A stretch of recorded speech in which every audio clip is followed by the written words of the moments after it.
સુરત જિલ્લાના મોરા ગામ ખાતે રહેતી 24 વર્ષીય પરિણીતાએ ફાંસો ખાઈ જીવન ટૂંકાવ્યું હતું।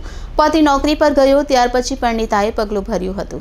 સુરત જિલ્લાના મોર ગામમાં 24 વર્ષીય પરિણીતાએ ફાંસો ખાઈ આત્મહત્યા કરી લીધી હતી। હાલ તો પરિણીતાના આપઘાત પાછળનું કારણ સામે આવ્યું નથી। 24 વર્ષીય પરિણીતાએ ફાંસો ખાઈ જીવન ટૂંકાવતા સમગ્ર પંથકમાં અરેરાટી ફેલાઈ ગઈ હતી।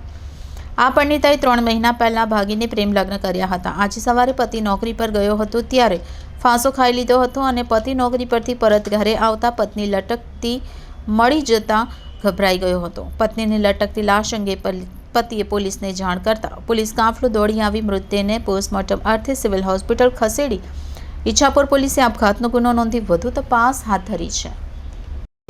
नाम मेरा सुनील कुमार शाह है। मैं मोरा अजिया रहते हैं 4 रास्ता। उसके बाद मेरा बीवी का नाम है विजांती कुमारी, उसका उम्र है 24, मेरा 22। मैं हेल्पर का काम करता हूँ LMT 11 में। उसके बाद मैं सुबह में ड्यूटी किया। उसके बाद ड्यूटी से आया शाम को तो देखा कि वो सुसाइड करके लटका हुआ था पंखे में। ये कहाँ पे लेके आए? ये सूरत मोरा 4 रास्ता 3 महीना हुआ लव मैरिज के। क्या हुआ है, कैसे क्यों आपघात किया होगा? वो मेरे को मालूम नहीं, मैं तो ड्यूटी में था। ड्यूटी से आया तो देखा कि वो लटका हुआ था पंखे में।